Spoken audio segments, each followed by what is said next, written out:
హైదరాబాద్లో మనం చిన్నప్పటికి ఇప్పటికి వ్యత్యాసం ఏంటి, అప్పటికిప్పటి తేడా ఏంటని చూస్తే what I really feel is ప్రజలు ఎప్పుడైనా బేసిక్ నెసెసిటీస్ కోరుకుంటారు.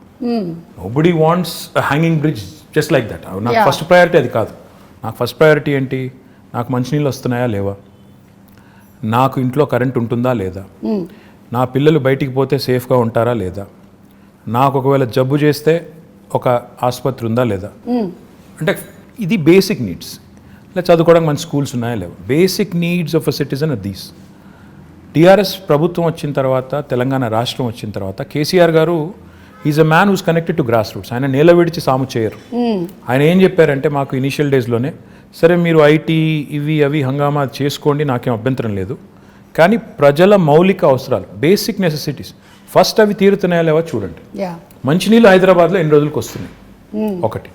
అంటే మేము చెక్ చేసాం. ఇనీషియల్ డేస్లో చూస్తే నిజాంపేట, కుత్బుల్లాపూర్, ఇంకా కొన్ని ఏరియాస్లో అయితే 14 రోజులకు ఒకసారి వచ్చేది. నేను చెప్తాను ఆ విషయం. నేను సెకండ్రాబాద్లో ఉండే రోజుల్లో రైల్వే క్వార్టర్స్లో ఉండేవాళ్ళము. వారానికి ఒకసారి మంచినీళ్ళ కోసం నేను కూడా బిందె తీసుకొని లైన్లో నిలబడ్డ చరిత్ర నాది. So I also have the experience of not having water. Absolutely. So that is a basics. ఎవరైనా కూడా ఒక సిటీ బాగుండాలి, సిటీ ఎదగాలి, ఆ సిటిజన్ సంతోషంగా ఉండాలంటే ఈ బేసిక్స్ పట్టించుకోకుండా నేను అంతరిక్షంలోకి రాకెట్లు పంపుతాను లేదా హ్యాంగింగ్ బ్రిడ్జ్లు కడతాను అంటే సిల్లీగా ఉంటుంది. So you always have to balance it out. ఈ రెండు చేయాలి సమాంతరంగా. బేసిక్ పనులు చేయండి. ఆ లైన్ సీఎం గారు ఎప్పుడైతే ఇచ్చిన తర్వాత we toiled hard. Initial 1.5-2 years ఈ చుట్టుపక్కల ఉన్న శివారు ప్రాంతాలు ఏవైతే ఉన్నాయో ప్లస్ కోర్ సిటీ కూడా ఏదైతే ఉందో, చుట్టుపక్కల మెర్జ్ అయిన మున్సిపాలిటీస్ అన్ని ప్లస్ కోర్ సిటీ చూసుకుంటే వాళ్ళకి కనీసం ఆల్టర్నేట్ డే అన్నా తేవాలి మనం నీళ్ళు అని పెట్టి సిన్సియర్గా ఎఫర్ట్ చేశాము. దాంతో గోదావరి స్కీమ్ ఏదైతే మరి మనం ఇప్పుడు ఆపరేషనలైజ్ అయ్యి నీళ్ళు వస్తున్నాయో దాన్ని వేగంగా పూర్తి చేసాం. ఈవెన్చువల్ డ్రీమ్ సుమాయస్ మనం చూస్తున్నాం. చెన్నైలో ట్యాంకర్లలో నీళ్ళు తెస్తున్నారు. రైలు బోగీలు పెట్టి నీళ్ళు తెస్తున్నారు. ఆ పరిస్థితి ఏ నగరానికి రాకూడదంటే what we need to do is, మనకి Krishna is about 165 kilometers Hyderabad నుంచి. తర్వాత గోదావరి నిజంగా చెప్పాలంటే ఆల్మోస్ట్ 200 kilometers. రెండు ప్రాంతాల నుంచి, రెండు జీవనదుల నుంచి కూడా నీళ్లు ట్యాప్ చేసి హైదరాబాద్ వైపు ఒకటి అటు నార్త్ నుంచి ఒకటి సౌత్ నుంచి మనం నీళ్ళు తెస్తున్నాం. ఈవెన్చువలీ ఔటర్ రింగ్ రోడ్ చుట్టూ ఒక రింగ్ మెయిన్ అనేది వేసి, అంటే చుట్టూతా 160 kilometers ఔటర్ రింగ్ రోడ్ చుట్టూ పైప్ లైన్ వేసి గోదావరిని కృష్ణని రెండింటిని కలిపి ఆ నీళ్లు సమృద్ధిగా మనం వాడుకోగలిగితే, ఒక ఇంటర్ కనెక్టెడ్ గ్రిడ్ ఏర్పాటు చేసి వాడుకోగలిగితే మనకి ఎప్పటికి కూడా, అంటే ఒకవేళ గోదావరిలో నీళ్ళు వచ్చి ఆ గోదావరి బేసిన్లో నీళ్ళు వచ్చి గోదావరి బాగా ఉండి కృష్ణలో నీళ్ళు రాలేదనుకోండి, we should still be able to satisfy the drinking water needs and survive. Likewise ఇది మనం వేరే నియర్ 2020 ఈ సంవత్సరంలో ఉన్నాం కాబట్టి చెప్తున్నాను, రెలవెన్స్ ఉంది కాబట్టి చెప్తున్నాను. హైదరాబాద్ కోసం డెడికేటెడ్ డ్రింకింగ్ వాటర్ రిజర్వాయర్స్ అప్పుడు 1920లో కట్టారు. ఈరోజు గండిపేట అంటారు, ఉస్మాన్ సాగర్ అండ్ హిమాయత్ సాగర్. అవి కట్టింది హైదరాబాద్కి వరదలు వచ్చిన తర్వాత.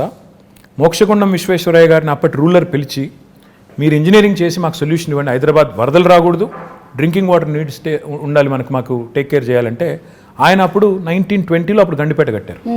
మళ్ళీ 2020లో యాదృచ్ఛికంగా 2020లో now we're building a dedicated drinking water reservoir for Hyderabad at Keshavapuram, Shamirpet మండల్లో కేశవాపురంలో ఆల్రెడీ మొత్తం ఎన్వైరన్మెంటల్ క్లియరెన్సెస్ వచ్చినాయి, పని కూడా ప్రారంభమైంది. Hopefully in the next 1 year ఒక 5 TMC 6.5 TMC రిజర్వాయర్. ఈ రెండింటి కంబైన్డ్ స్టోరేజ్ కెపాసిటీ 7 TMC, ఆ ఒక్కటే దానిది 6.5 TMC. సో ఈక్వల్ కెపాసిటీతో ఒక డెడికేటెడ్ డ్రింకింగ్ వాటర్ రిజర్వాయర్ కూడా వస్తుంది. అది కూడా వచ్చిన తర్వాత రింగ్ మెయిన్ అని చెప్పాను కదా, ఆ పని కూడా స్టార్ట్ అయింది. ఒక 28 kilometers పూర్తయింది, ఇంకా మిగతాది పూర్తి చేయాలి. చేస్తే 2050 వరకు, అంటే రాబోయే 30 సంవత్సరాల వరకు, మీ అబ్బాయి 50 సంవత్సరాలు వచ్చేవరకు, మీ అమ్మాయికి 45 సంవత్సరాలు వచ్చేసరికి, మీదేం చెప్పండి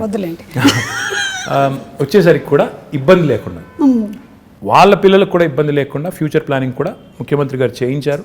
తద్వారా ఈ సిటీకి, అంటే ఎవరైనా ఇక్కడికి వచ్చి పెట్టుబడి పెట్టాలన్నా, ఉద్యోగం చేయాలన్నా, లేకపోతే బతుకు తెరువు కోసం రావాలన్నా బేసిక్ థింగ్స్ ఉండాలి అని. ఫస్ట్ వాటరే కదా, first water. First when civilization evolved also మన వాటర్ ఆల్వేస్ రౌండ్, అది చేశారు. రెండోది పవర్.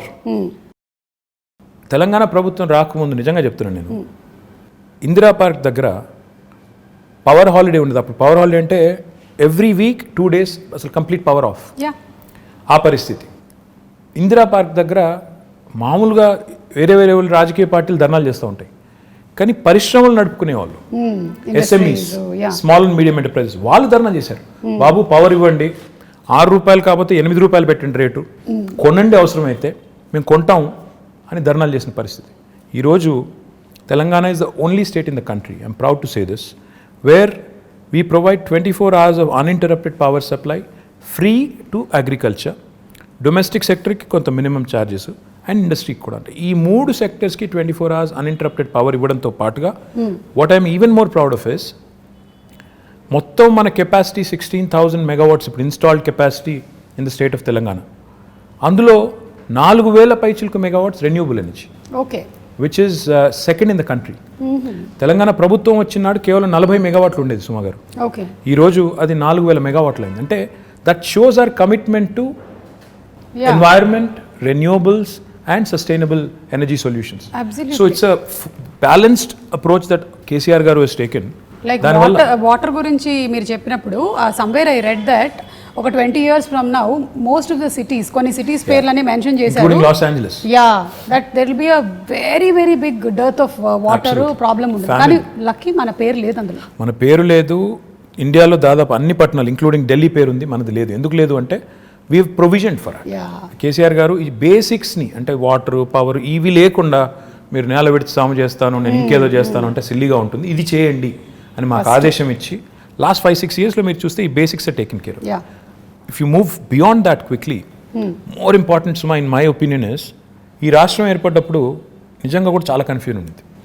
ఏమవుతుంది, ఒక అనిశ్చితి, ఒక అన్సెటిల్డ్ ఫీలింగ్, ఏమవుతుంది నిజంగా తెలంగాణ వస్తే వీళ్ళు అంటున్నట్టు లాభం అవుతుందా? అవుతుంది కావచ్చు, కానీ హైదరాబాద్ పరిస్థితి ఏంటి? ఇక్కడ ఇన్ని ప్రాంతాలు, ఇన్ని రాష్ట్రాలు, ఇన్ని దేశాల నుంచి వచ్చిన వాళ్ళు ఉన్నారు. వీళ్ళు మరి సంకుచితంగా ఉంటారా, కుచితంగా ఉంటారా, లేకపోతే బ్రాడ్ మైండెడ్గా ఉంటారా? ఉద్యమం జరిగేటప్పుడు they spoke very harshly at some points. రేపు కూడా అట్లాగే ఉంటుందా అని ఒక అన్సెటిల్డ్ ఫీలింగ్, ఒక ఇది ఉండింది. దానికి తగ్గట్టు మా ప్రత్యర్థులు కూడా మా మీద దుష్ప్రచారం, వీళ్ళు వస్తే కరెంట్ ఉండదు, వీళ్ళు వస్తే శాంతి భద్రతలు ఉండవు, హైదరాబాద్లోంచి అందరిని తరిమేస్తారు, కొత్తోడు ఎవడొస్తాడు పెట్టుబడి పెట్టడానికి, ఉన్నోడే వెళ్ళిపోతాడు అనే చాలా వచ్చాయి. But if you look at it now, మీ భాషలో చెప్పాలంటే సీన్ కట్ చేస్తే 6 ఏళ్ళు, today if you look back, Hyderabad continues to remain an investment magnet. In fact, we've been able to attract some of the marquee names in industry to Hyderabad. ఎందుకు అయింది ఇది అంటే, in my humble opinion, one fundamental attribute, political stability ఉండడం important, దాంతోపాటు law and order. Correct. ఈరోజు హైదరాబాద్లో ముఖ్యమంత్రి గారి నాయకత్వంలో ఇంకా కొద్దిగా కొలోక్వియల్లో చెప్పాలి అంటే, పేకాట క్లబ్బులు లేవు, గుడుంబా గబ్బు లేదు, ఆకతాయిల ఆగడాలు లేవు, పోకిరీల పోజులు లేవు, మత కల్లోలాలు లేవు, బాంబ్ బ్లాస్ట్లు లేవు. ఇవన్నీ కూడా నేను చిన్నప్పుడు ఇక్కడ ఉన్నప్పుడు కర్ఫ్యూ ఉండేది, ఎవ్రీ ఇయర్ కర్ఫ్యూ ఉండేది, కమ్యూనల్ టెన్షన్స్ ఉండేది, ఇవేవి లేకుండా ఈరోజు సెటిల్డ్గా పీస్ఫుల్గా హైదరాబాద్ ఉంది. కాబట్టి గూగుల్ కానీ, అమెజాన్ కానీ, యాపిల్ కానీ, ఫేస్బుక్ కానీ వస్తున్నాయి. ఊరికే రావు ఇవన్నీ కూడా, అల్లా టప్పగా వాళ్ళు పెట్టబడి చదువుకొని వచ్చారు. They have to plan, they have to think ఇక్కడ స్కిల్డ్ మ్యాన్ పవర్ ఉందా లేదా, అబ్సల్యూట్లీ రిసోర్సెస్ ఉన్నాయా లేవా, అట్రిబ్యూట్స్ ఉన్నాయా లేవా, ఇక్కడ పెట్టుబడి పెడితే లాంగ్ టర్మ్లో మేము సేఫా కాదా. ఎందుకంటే ఎవరైనా పెట్టుబడి పెట్టేవాడు ఓ సంవత్సరం 2 సంవత్సరాల కోసం రాడు, వస్తే ఓ 20-25 ఏళ్ళు 50 ఏళ్ళు ఇక్కడ ఉండాలి, వ్యాపారం చేయాలని వస్తారు. ఆ వచ్చిన వాడు ఇక్కడ ఉద్యోగాలు ఇచ్చేటప్పుడు ఇవన్నీ ఆలోచించుకుని వస్తారు, ఒక సెటిల్డ్ ప్లేస్కి వెళ్దామని వస్తారు తప్ప నేను మళ్ళీ తెల్లారేమన్నా అవుతుందేమో అనుకునే ప్లేస్కి ఎవరు రారు. So these are all the things that CM గారు ఇనీషియల్ డేస్లో ఆయన కేర్ తీసుకున్నారు. కాబట్టి ఈరోజు Telangana is making rapid strides of progress. Now I can talk about many things, but I'm proud that today Hyderabad continues to remain cosmopolitan. And the communal harmony that we see here, the lack of tensions, and the beautiful amalgamation of the old world heritage. ఒక మోజంజాహి మార్కెట్ని ఈరోజు బ్యూటిఫుల్గా చేసుకున్నాం, ఒక మహబూబ్ చౌక్ని ఈరోజు బ్యూటిఫుల్గా చేసుకున్నాం, ఇంకోవైపు దుర్గం చెరువు దగ్గర ఒక అద్భుతమైన బ్రిడ్జ్ కట్టుకున్నాం. అంటే ఒక న్యూ ఏజ్ వైబ్రెన్సీ ఇక్కడ ఉంది. దుర్గం చెరువు బ్రిడ్జ్ గురించి నిజంగా మాట్లాడాలండి. అది మీరు ట్రాఫిక్ జామ్ లేకపోతే రద్దీ పెరుగుతుంది అని చేసింది ఒకటి, టూరిస్ట్ లొకేషన్గా మారడం అనేది నేను చూడలేదు. అక్కడ పాపం సెల్ఫీలు దిగడానికని వెళ్తూ ఉంటారు, అప్పటికి మన వాళ్ళు పంపిస్తూనే ఉంటారు. But still that is an amazing thing. అసలు అటు నుంచి వెళ్తుంటే ఇది హైదరాబాద్ అయినా అన్న ఫీలింగ్ కలుగుతుంది. ఫ్యాక్ట్ నాకు, and I should possibly ask him for permission, but I'm going to say it.